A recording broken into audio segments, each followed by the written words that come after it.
28ویں پارے کا نام قد سمع اللہ ہے۔ یہ سپارہ 20 رکوعات پر مشتمل ہے۔ سورۃ المجادلہ سورۃ الحشر میں 3 رکوع، جبکہ سورۃ الممتحنہ، سورۃ الصف، سورۃ الجمعہ، منافقون، تغابن، الطلاق، التحریم، ان صورتوں میں 2 رکوع آتے ہیں۔ سب سے پہلے سورۃ المجادلہ ہے۔ یہ 3 رکوع 22 آیات پر مشتمل مدنی صورت ہے اور ترتیب مصحف کے اعتبار سے اس کا نمبر 58 ہے۔ اللہ رب العزت نے فرمایا قد سمع اللہ قول التی تجادلک فی زوجہا وتشتکی الی اللہ۔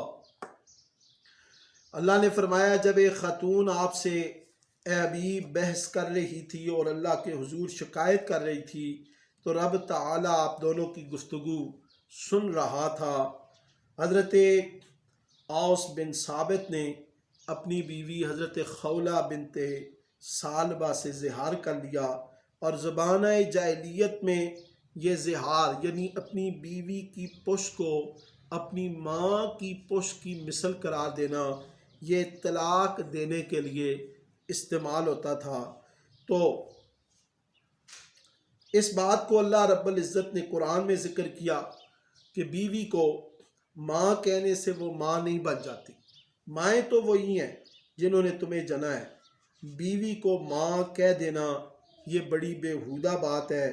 جو لوگ اپنی بیویوں کو ماں کہہ بیٹھے، اپنی بیویوں کی پشت کو ماں کی پشت کی مثل کہہ بیٹھے، وہ بیوی کے قریب جانے سے پہلے ایک غلام آزاد کریں، وہ نہیں تو پھر 2 مہینے مسلسل روزے رکھیں، بیچ میں ایک بھی نہ چھوٹے، پھر وہ بھی نہیں تو 60 مسکینوں کو کھانا کھلائیں۔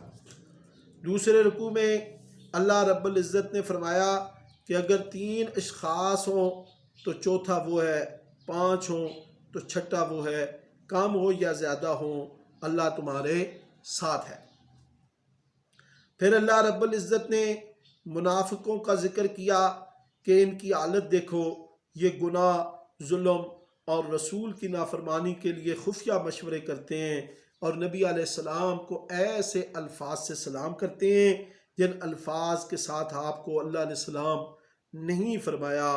یہ دل میں کہتے ہیں کہ ہمیں ہماری باتوں پر سزا کیوں نہیں ملتی، انہیں سزا ضرور ملے گی، ان کا ٹھکانہ جہنم ہے اور ان کے لیے جہنم ہی کافی ہے۔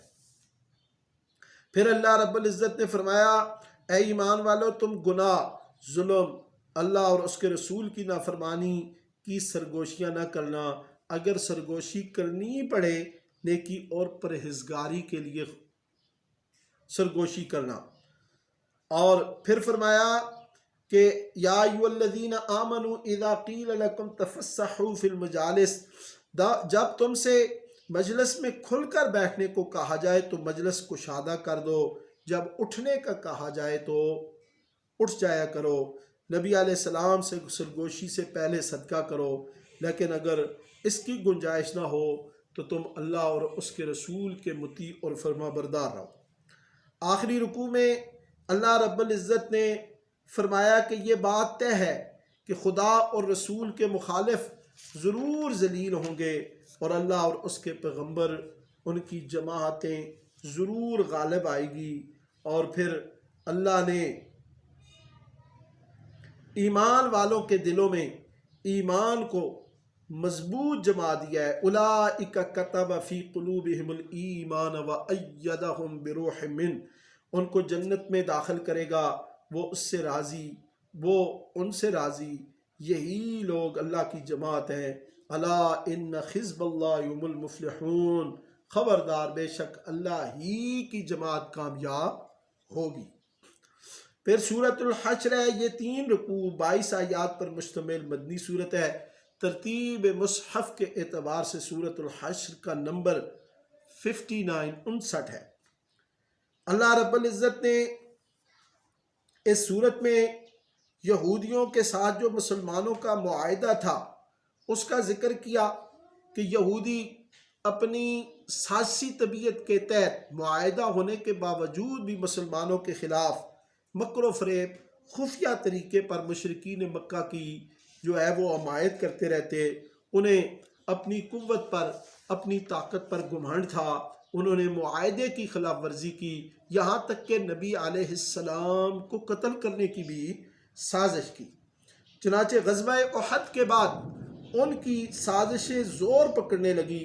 نبی علیہ السلام نے صحابہ کے ساتھ ان کا محاصرہ کیا اور انہیں جلا وطنی پر مجبور کیا اور وہ ذلیل اور رسوا ہو کر مدینے سے باہر نکلے. پھر اللہ رب العزت نے اسلامی معیشت کا ذرعی اصول بیان کر دیا کہ مال کی تقسیم کا مقصد مال کو حرکت میں لانا ہے تاکہ چند مخصوص اغنیاء ہی کے ہاتھوں میں مال پھرتا نہ رہے.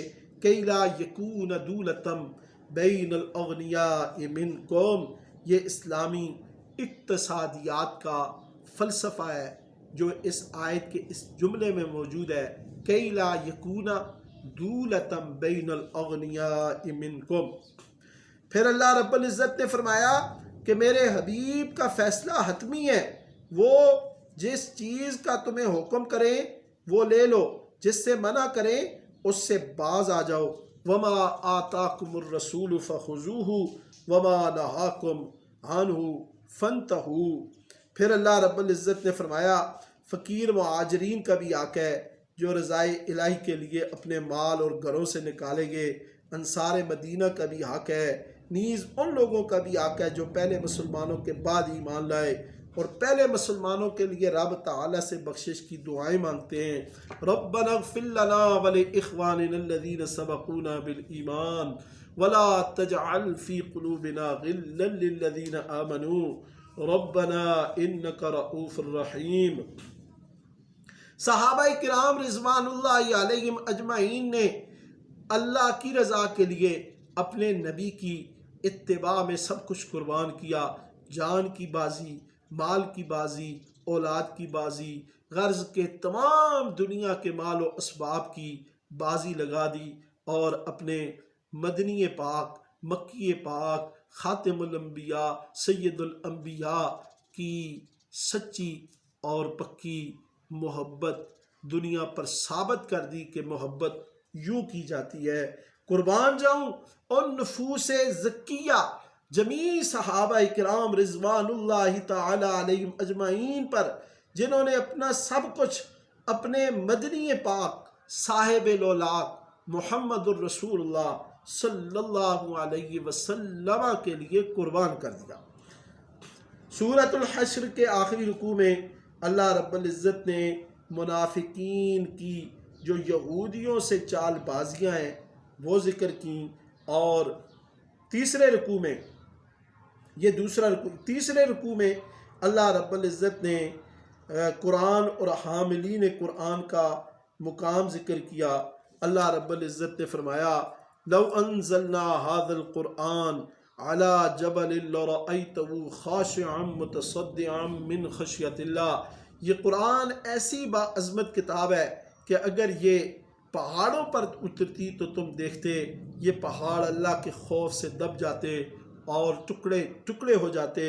یہ مثالیں ہم لوگوں میں غور و فکر کے لیے بیان کرتے ہیں. پھر سورۃ الحشر کے آخر میں اللہ رب العزت نے اپنے اسماء الحسنہ کا حسین اور جمیل گلدستہ پیش کیا. حضرت انس فرماتے ہیں کہ جس شخص نے رات یا دن میں سورۃ الحشر کی یہ آخری 3 آیات پڑھیں، اگر اس کی روح قبض کر لی تو اللہ تعالیٰ اس کے لیے جنت کو واجب فرما دے گا. پھر سورۃ الممتحنہ ہے، یہ 2 رکوع 13 آیات پر مشتمل مکی صورت ہے اور ترتیب مصحف کے اعتبار سے اس کا نمبر 60 ہے. اس میں اللہ رب العزت نے فرمایا اے ایمان والو اپنے اور اللہ کے دشمنوں کو دوست نہ بناؤ. جو بھی اللہ کا دشمن ہے وہ تمہارا دوست نہیں بن سکتا، اس لیے تمہاری دوستی اور دشمنی اللہ کی محبت کے لیے ہو.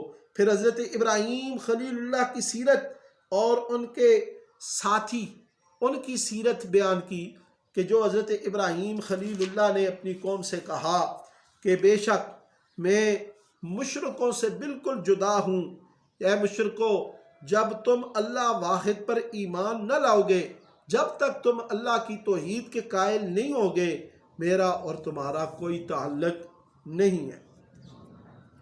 پھر سورۃ الممتحنہ کے دوسرے رکوع میں اللہ رب العزت نے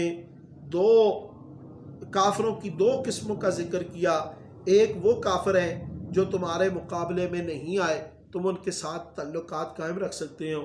دوسرے وہ کافر ہیں جنہوں نے تمہارے ساتھ قتال کیا، جلا وطن کیا، اب بھی وہ شرانگیزیاں کرتے ہیں، فتنے بپا کرتے ہیں، تم ان کا مقابلہ کرو، ان کے ساتھ محبت اور مودت ہرگز نہ کرو۔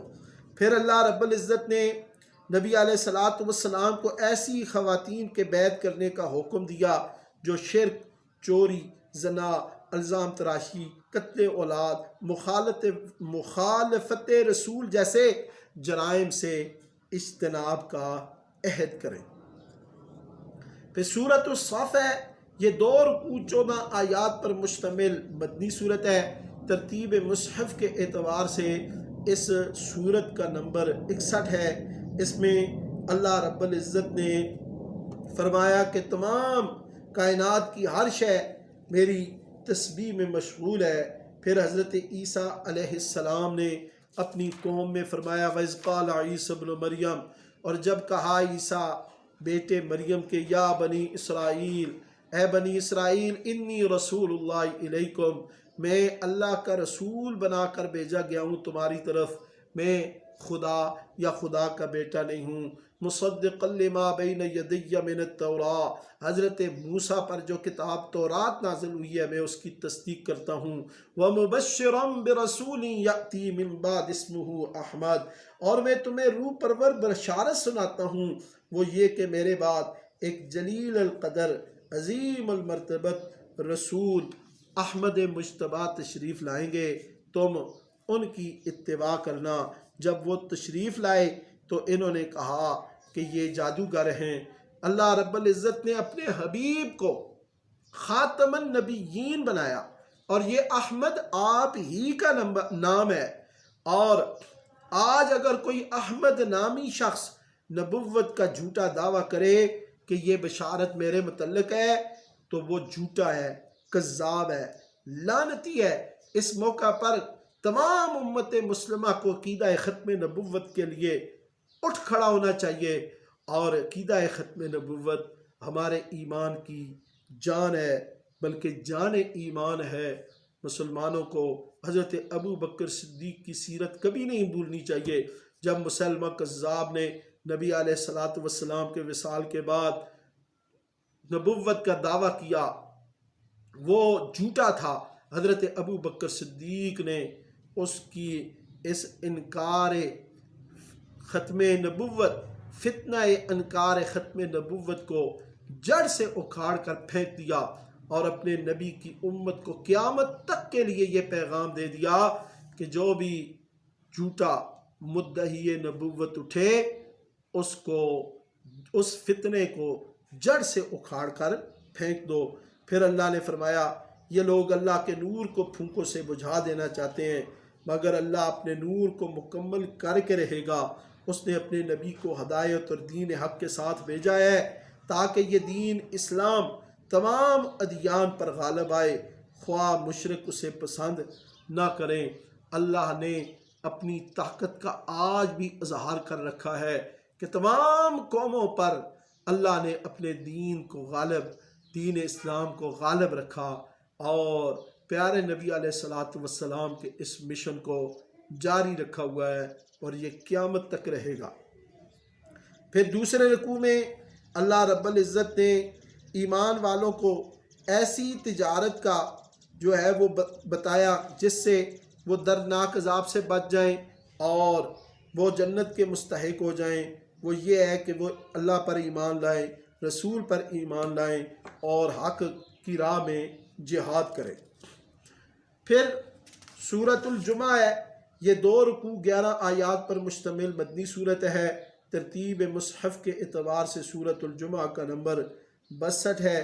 اس میں اللہ رب العزت نے اپنی ربوبیت کا ذکر کیا کہ ہر شے اس کی جو تعریف ہے اس میں مشغول ہے، اور وہ لوگ جو دی گئی کتاب پر عمل نہیں کرتے ان کی مثال اس گدھے کی طرح ہے جس پر کتابوں کا بوجھ لدا ہوا ہے۔ پھر نبی علیہ الصلاۃ والسلام کا بھی ذکر فرمایا کہ ہم نے ان لوگوں پر احسان کیا کہ ان ان پڑھوں میں اپنے نبی کو مبعوث کیا جو انہیں کتاب اور حکمت کی تعلیم دیتے ہیں۔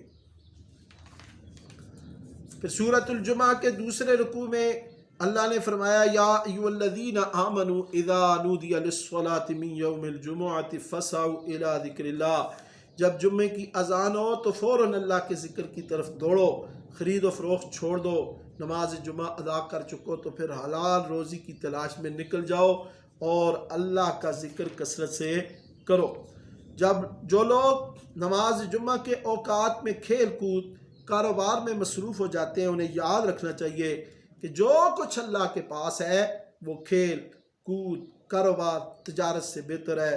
واللہ خیر الرازقین، اور اللہ سب سے بہترین رزق دینے والا ہے۔ پھر سورۃ المنافقون ہے، یہ 2 رکوع 11 آیات پر مشتمل مدنی صورت ہے۔ ترتیب مصحف کے اعتبار سے اس کا نمبر 63 ہے۔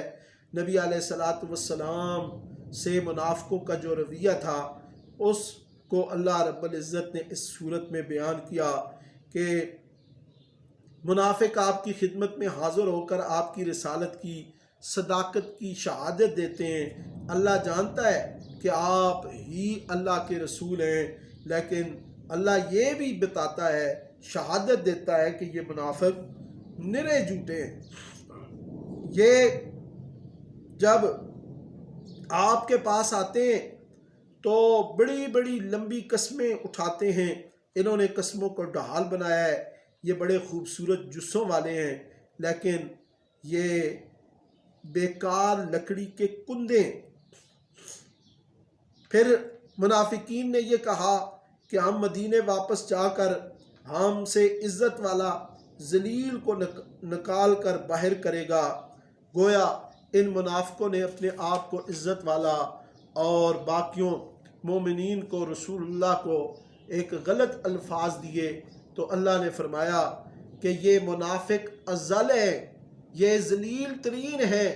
عزت شان فضیلت اکرام والی ذات اللہ کی ہے، اس کے رسول ہیں اور مومنین ہیں، لیکن یہ منافق جاہل مرکب، یہ منافق جانتے نہیں ہیں۔ پھر اللہ رب العزت نے فرمایا تمہیں تمہارے مال اور تمہاری اولاد اللہ کی یاد سے غافل نہ کرے، ایسا کرنے والے سخت نقصان اٹھائیں گے۔ موت کے آنے سے پہلے اللہ کی راہ میں خرچ کرو، ایسا نہ ہو کہ تمہیں مہلت نہ ملے اور تم کہو اگر مہلت ملتی تو ہم اللہ کی راہ میں خرچ کرتے۔ اللہ تعالیٰ تمہارے کاموں سے خوب واقف ہے۔ پھر سورۃ التغابن، یہ 2 رکوع 11 آیات پر مشتمل مدنی صورت ہے۔ اس کے شروع میں اللہ تعالیٰ نے اپنی صفات الہی کا ذکر کیا، اور پھر دوسرے رکوع میں اللہ رب العزت نے فرمایا ما اصاب من مصیبت الا باذن اللہ، ہر آنے والی مصیبت حکم الہی سے آتی ہے۔ یاد رکھو انما اموالکم و اولادکم فتنہ، تمہارے اموال تمہاری اولاد تمہارے لیے بہت بڑی آزمائش ہیں، اور اگر تم ان کی آزمائش میں پورا اترو گے تو اللہ کے ہاں بڑا اجر پاؤ گے۔ اور اللہ کے حکموں کو سنو، اطاعت کرو، اللہ کی راہ میں خرچ کرو اور اس کو قرضہ دو، وہ کئی گنا بڑھا کر تمہارا قرضہ واپس کرے گا۔ اللہ تمہارے گناہ بھی بخش دے گا، وہ بڑا قدردان ہے اور غیب اور حاضر ہر چیز کو جاننے والا ہے، وہ غالب حکمت والا ہے۔ پھر سورۃ الطلاق، یہ 2 رکوع 12 آیات پر مشتمل مدنی صورت ہے۔ اس میں طلاق و عدت کے احکام ہیں۔ وضع حمل اور بچے کے خرچ کا ذکر ہے۔ سب سے پہلے اللہ رب العزت نے فرمایا یا ایھا النبی اذا طلقتم النساء فطلقوهن لعدتهن واحصوا العدہ۔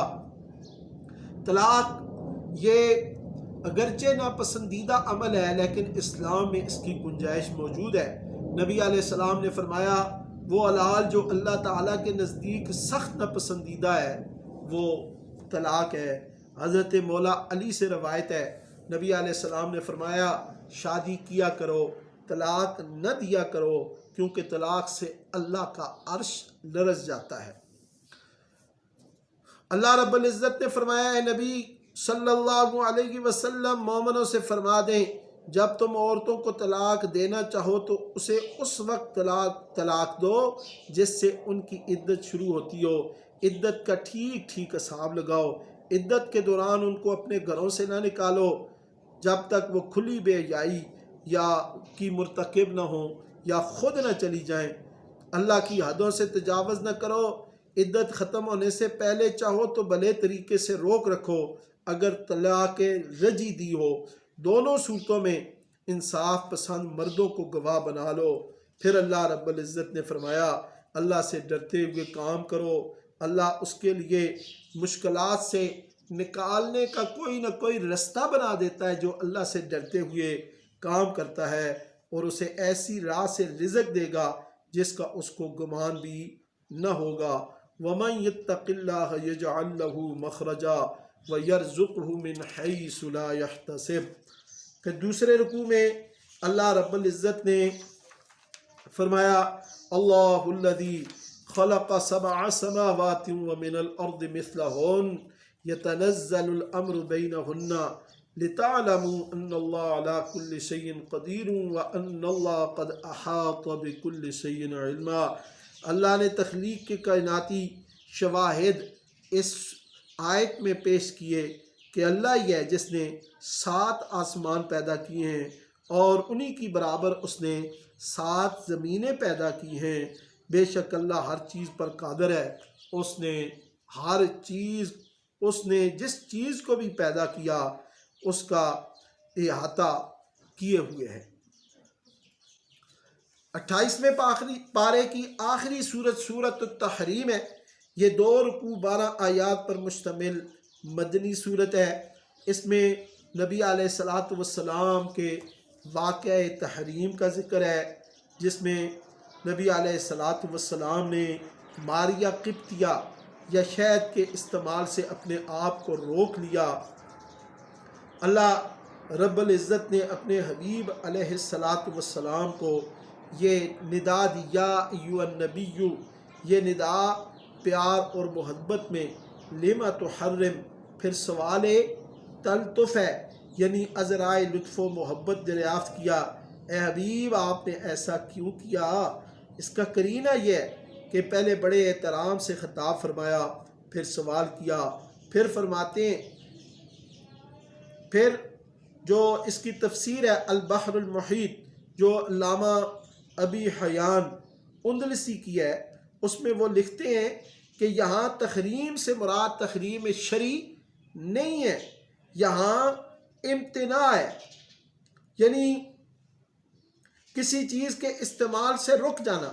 جیسے کوئی شخص کسی حلال اور مباح چیز کے استعمال کرنے سے اپنے آپ کو باز رکھ لیتا ہے، اور کبھی یہ امتناع کسی کی دلجوئی کے لیے ہوتی ہے جس سے کسی کی خوشنودی مطلوب ہوتی ہے، اور دوسری صورت یہ ہے کہ حلال کو حلال ہی سمجھا جائے لیکن اس کے استعمال سے اجتناب کیا جائے۔ ایسا کرنا مباح، جائز، حلال ہے، اور نبی علیہ السلام کی تحریم کی یہی صورت تھی۔ اب سوال یہ پیدا ہوتا ہے کہ پھر عتاب کیوں ہوا؟